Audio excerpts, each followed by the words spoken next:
हे champions, कैसे हो आप लोग।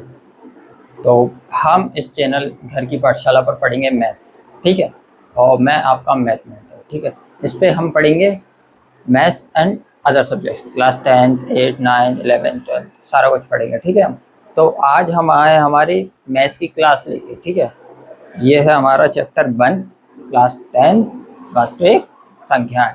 ठीक है, तो हम पढ़ते हैं वास्तविक संख्याएं क्या होती हैं। ठीक है, अब ये पढ़ाने से पहले थोड़ी सी बातें कर लेते हैं। ठीक है, थोड़ी सी बातें इन द सेंस कि मैं कुछ क्वेश्चंस पूछूंगा, आप कुछ आंसर्स देना। ठीक है, पहला क्वेश्चन ये है कि ये बताओ मैथ्स से डर किस किस को लगता है, या मैथ्स डिफिकल्ट किस किस को लगता है। बताओ जल्दी कमेंट में बताओ। ठीक है, अब सर ये डर होता क्या है, डिफ़िकल्ट होता क्या है, हार्ड होता क्या है, ये चीज़ें भी तो होती हैं ना। तो सर किसी को डिफ़िकल्ट लगता है, किसी को हार्ड लगता है, किसी को डर लगता है। बेसिकली सारी चीज़ें एक ही हैं। इसका कारण क्या, इसका कारण अगर हम समझें तो हम समझते हैं। जैसे मान के चलो ये कोई एक सब्जेक्ट है मैथ्स। ठीक है, क्या एक सब्जेक्ट है मैथ्स, MATHS,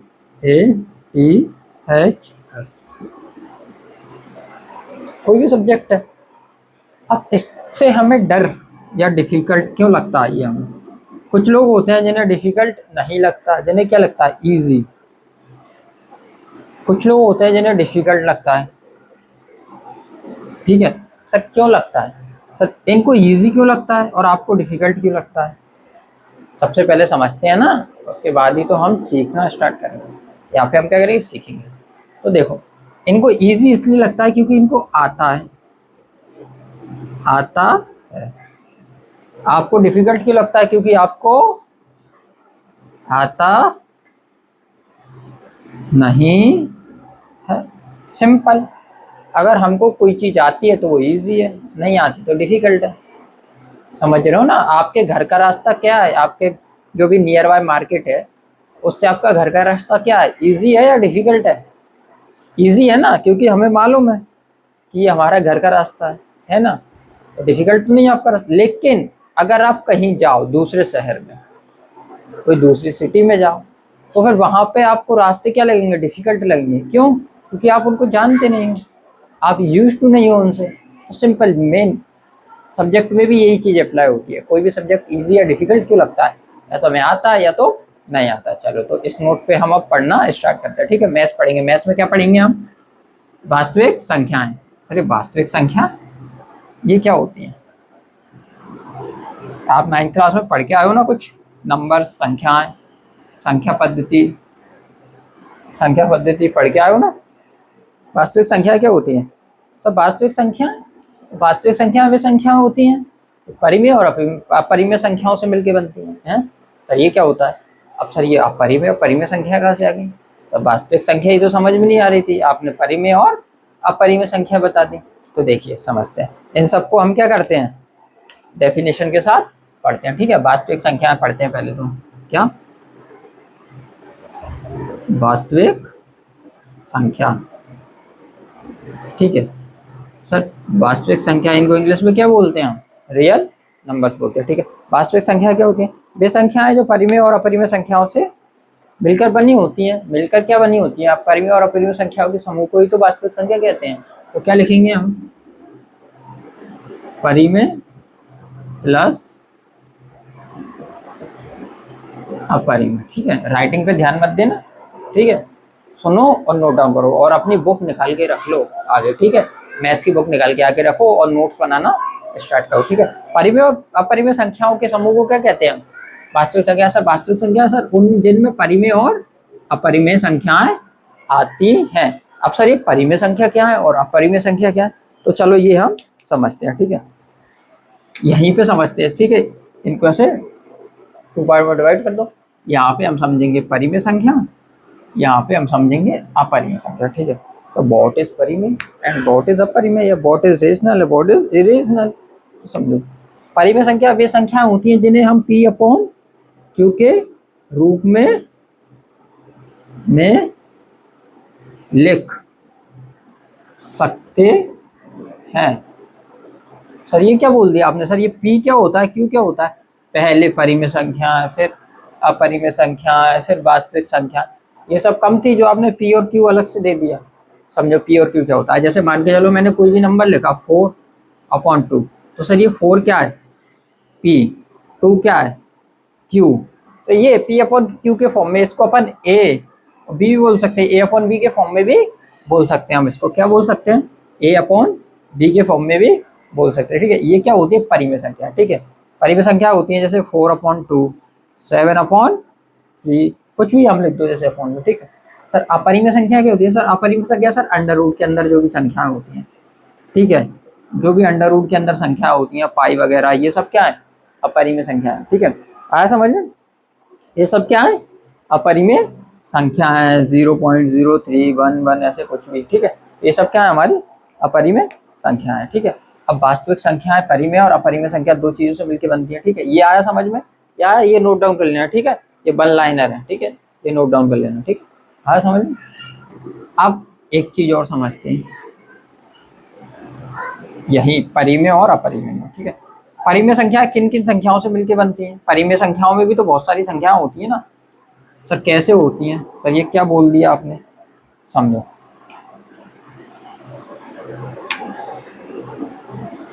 पहले तो ऐसे करते हैं। ठीक है, प्राकृत संख्याएं,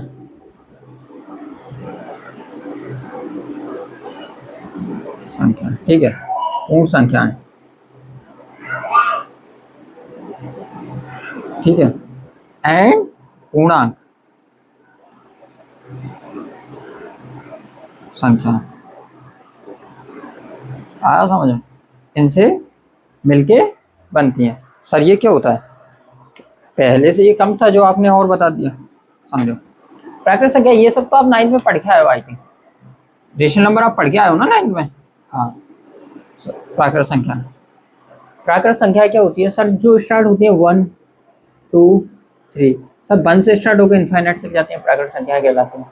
सब पूर्ण संख्या क्या होती है सर? जो 0 से स्टार्ट होती है और इनफाइनाइट तक जाती हैं, पूर्ण संख्या कहलाती है।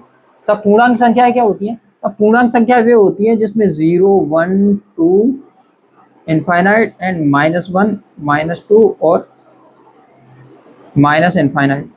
सही है, क्या होती है? ये पूर्णांक संख्या होती है। आया समझ में? तो ये सब क्या है? परिमेय संख्याओं के अंदर ही आते हैं। ठीक है, आया समझ में? ठीक है, इससे पहले आपको संख्या पद्धति आनी चाहिए, और ऐसा हम अज्यूम कर रहे हैं कि आपको आती है, यानी हम मान के चल रहे हैं कि आपको आती है, क्योंकि आप 9 में पढ़ के आए होगे उसको। ठीक है, और अगर नहीं आती है तो कमेंट करना, नेक्स्ट वीडियो आपको एनईक्यू पर बना के आपको समझाने का। अब सर क्या अपरिमेय संख्या बची? सर अपरिमेय संख्या है, अगर हम देखें तो अपरिमेय संख्या में जो पहले आपको बताया था भाई, ऐसे और कुछ तो है नहीं। जैसे सर √2 है, √3 है, √5 है, पाई है, 0.313, ऐसे ऐसे जो भी कोई भी नंबर है। ठीक है, आया समझ में? यस और नो? ठीक है, तो ये नोट डाउन कर लेना। ठीक है, रेस करते हैं। देन इसके बाद हम क्या पढ़ेंगे बताओ? सर हम क्या बताएं सर, आप जो पढ़ा दोगे वो हम पढ़ लेंगे। क्यों हमसे ये पूछ रहे हो? बताओ सर, आप जो पढ़ा दोगे वो हम पढ़ लेंगे। यस और नो? यस। तो सर आप जो बोलोगे वो हम पढ़ाएंगे, ऐसे भी कुछ भी थोड़ी ना पढ़ा देंगे हम। हाँ, तो अब हम क्या पढ़ें? पहले तो आपको नंबर लाइन सिखा देते हैं। वास्तविक संख्या रेखा, ठीक है, क्या ये वास्तविक संख्या रेखा, क्या है? वास्तविक संख्या रेखा। सर ये क्या होती है? समझो,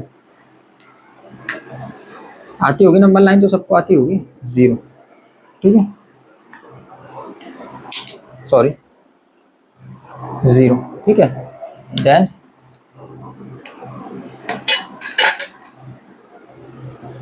1, 2, 3, 4, 5, 6, 7, 8, 9 इनफाइनाइट। आया समझ में? यस और नो? -1, -2, -3, -4, -5, -6, minus infinite. आया समझ में? अब सर ये आपने जो कराया है सर, ये है क्या चीज़? सर ये है क्या चीज़ जो आपने हमको समझाया है? सर वास्तविक संख्या रेखा है क्या है सर? सर ये वास्तविक संख्या रेखा है। सर वास्तविक संख्या रेखा क्या होती है? सर अभी जो हम आपको पढ़ा के आए, वास्तविक जो संख्या होती है, वास्तविक संख्या किन चीज़ों, दो चीज़ों से मिलकर बनी होती है, परिमेय और अपरिमेय। ठीक है, दो संख्याओं से मिलकर बनी होती है। ठीक है, अब परिमेय संख्याओं में हमने तीन चीज़ें सीखी थी, प्राकृत संख्याएं, पूर्ण संख्याएं, पूर्णांक संख्याएं, तीनों दिखाएंगे। यहां से यहां तक क्या हो गया? प्राकृत। ठीक है, संख्याएं। फिर 0 से यहां तक क्या हो गया? पूर्ण संख्याएं।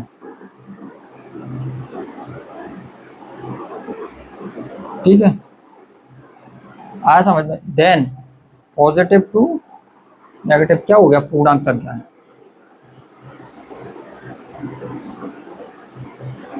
सर यहाँ पे हम क्या सीखे?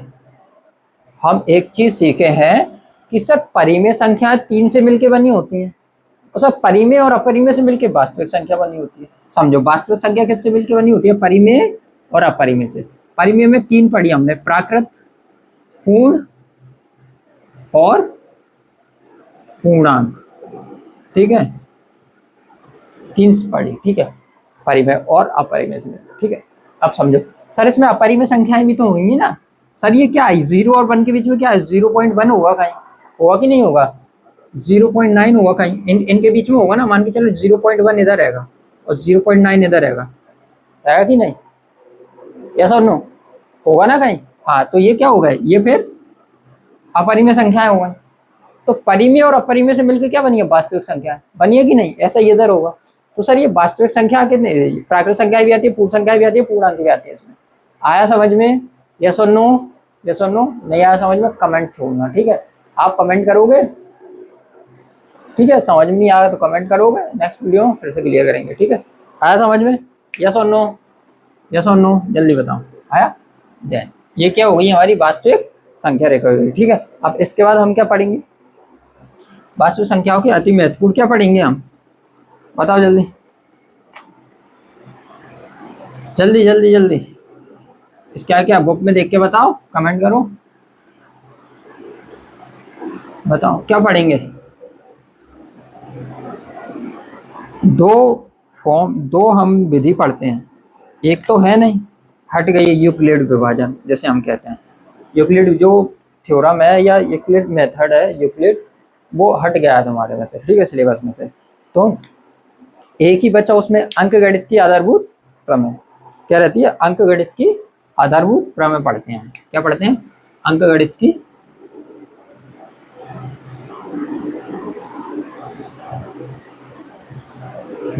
आधारभूत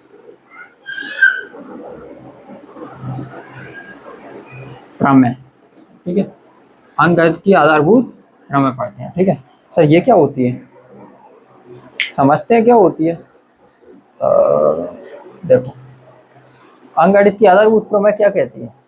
ये प्रमेय कहती है कि प्रत्येक भाज्य संख्याओं का अभाज्य संख्या के एक रूप में क्या व्यक्त किया जा सकता है। फिर से समझो, जैसे कोई भी भाज्य संख्या है, उसको अभाज्य संख्या के गुणनखंड के रूप में व्यक्त किया जा सकता है। ठीक है, कोई भी मान के चलो ये भाज्य संख्या है, ये कोई भी एक भाज्य संख्या है, इसको अभाज्य संख्याओं के गुणनखंड के रूप में व्यक्त कर सकते हैं। सर ये क्या होता है? तो पहले लिख देते हैं हम। ठीक है, उसके बाद कोई भी भाज्य संख्या, जैसे इसमें होता है कोई भी भाज्य संख्या को अभाज्य संख्या के गुणनखंड के रूप में व्यक्त किया जा सकता है। कर सकते हैं, कोई भी भाज्य संख्या को अभाज्य संख्या के गुणनखंड के रूप में व्यक्त किया जा सकता है। आया समझ? आया क्या नहीं आया ना? तो मान के चलो कोई भी एक अभाज्य संख्या हम ले लेते हैं। क्या ले लेते हैं? कोई भी अभाज्य संख्या हम ले लेते हैं। जैसे हमने ले लिया 50 अभाज्य संख्या।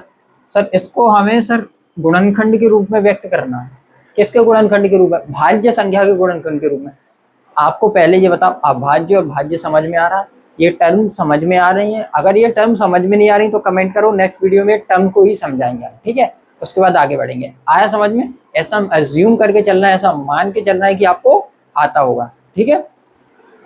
तो ये इसको सर कैसे करेंगे? सर पहले क्या करना है, इनको अभाज्य संख्या को भाज्य संख्या के गुणनखंड के रूप में करना है। तो सर पहले गुणनखंड तो करने पड़ेंगे सर।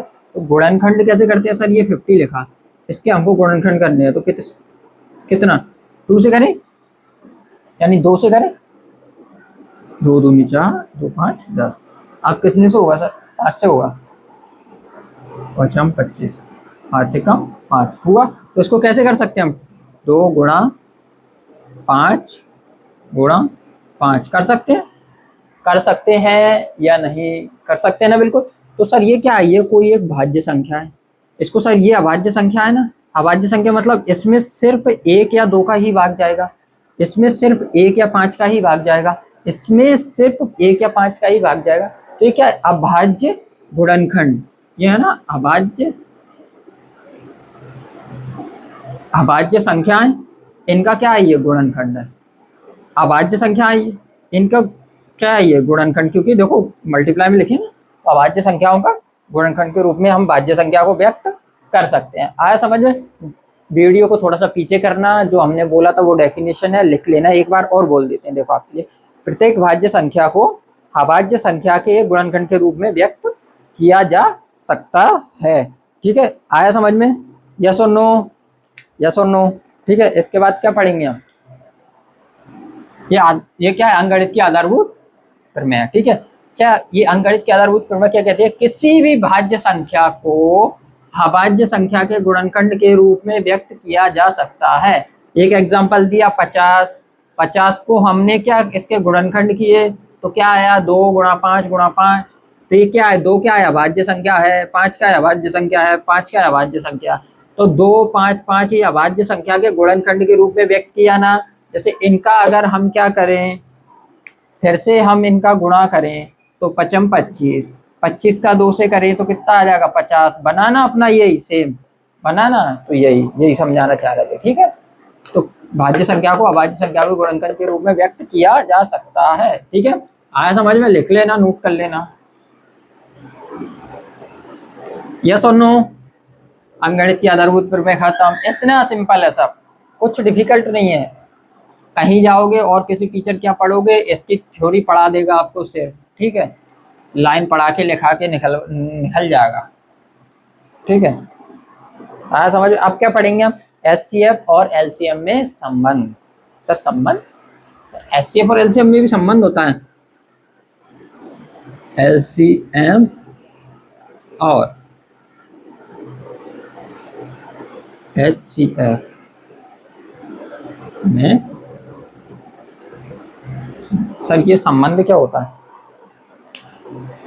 एलसीएम और एचसीएफ में संबंध? ये क्या सिखा रहे हो? ये क्या बता रहे हो? ये क्या सुना रहे हो? ये तो हमें पहली बार सुनने को मिला। तो समझो, एलसीएम और एचसीएफ में संबंध क्या होता है। मान के चलो कोई भी 2 नंबर है, क्योंकि एलसीएम एचसीएफ नंबर्स का निकालेंगे आप। मान के चलो कोई भी ये एक नंबर है, तो सर क्या लिखेंगे? LCM of A and B, पहला नंबर दूसरा number. LCM of A and B या एलसीएम ए और बी का एलसीएम गुणा HCF of A and B is equal, यानी बराबर ए गुणा बी। ये संबंध है, याद करने की जरूरत नहीं है, हमने लिखा आपको याद हो गया। कोई भी 2 नंबर है उनका एलसीएम और एचसीएफ का गुणा करो, बराबर में उन दोनों नंबर का गुणा कर दो। सिंपल। किसी भी 2 नंबर के एलसीएम या एचसीएफ का गुणा करो, बराबर में उन दोनों नंबर का गुणा कर दो। आया समझ में? यस और नो? सर हमें एक एग्जांपल ले ले बिल्कुल। हमें यहाँ पे एक एग्जांपल ले लेते हैं, ठीक है? एग्जांपल ले लेते हैं। एग्जांपल में कोई भी एक हमारे पास नंबर दिए हैं 66 एंड 420, 66 और 420 तो नंबर दिए, ठीक है। इनका हमें क्या दिया है, एचसीएफ दिया है, कितना दिया, 6। तो इसका हमें क्या निकालना है, एलसीएम निकालना है हमें, ठीक है। तो कैसे निकालेंगे सर, देखो अब ध्यान दो सर, हमें एलसीएम निकालना है सर, हमें इसकी वैल्यू पता है सर, हमें ए की वैल्यू पता है, हमें बी की वैल्यू पता है ना।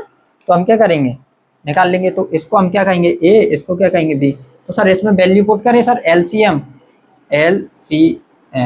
किसका, 66 एंड 420, 66 और 420 का एलसीएम हमें निकालना है, पता नहीं है, देखो हमें ये निकालना है, ठीक है। अब क्या करें, एलसीएम देखो जिस रास्ते का हमें पता नहीं या जिस रास्ते पे हमें जाना नहीं, उसको ऐसा कि ऐसा छोड़ दो, ठीक है। देन गुणा HCF of A and B, HCF दिया है इन्होंने 6 दिया है, ठीक है, बराबर ए का मान क्या है 66 रखो, बी का मान क्या है 420। आया समझ में, हमें ये निकालना है एलसीएम ऑफ 66 है 420, ये इसके साथ में क्या है, मल्टीप्लाई में है ना, यानी गुणा में है ना, इधर भेजेंगे तो काय में जाएगा, जल्दी बताओ, भाग में जाए कि नहीं, 6 कम 6, 6 कम 6, 6 कम 6, इसका गुणा करो जल्दी जल्दी जल्दी। इसका अगर हम गुणा करते हैं 11 का 0 से करेंगे 0, 11 दूनी 22, 2 क्या लगेगी पावर, 11 चौक 44 और 2 46। तो ये क्या हो गया हमारा, LCM of 66 and 420 is 4620, that is our answer, ठीक है। तो ये हमारा क्या आ गया, उत्तर आ गया, हमारा आंसर आ गया, आया कि नहीं, ठीक है। तो ये क्या है, ये हमने क्या पढ़ा, हमने रिलेशन पढ़ा, क्या पढ़ा, रिलेशन पढ़ा, ये पढ़ा हमने संबंध, एचसीएफ और एलसीएम का संबंध, ठीक है। क्वेश्चन बन सकता है एग्जाम में, अभी तक तो नहीं बना है लेकिन बन सकता है, ठीक है। आया समझ में, तो ये आप नोट डाउन कर लो, वीडियो पॉज करो या जो भी नोट डाउन कर लो, ठीक है।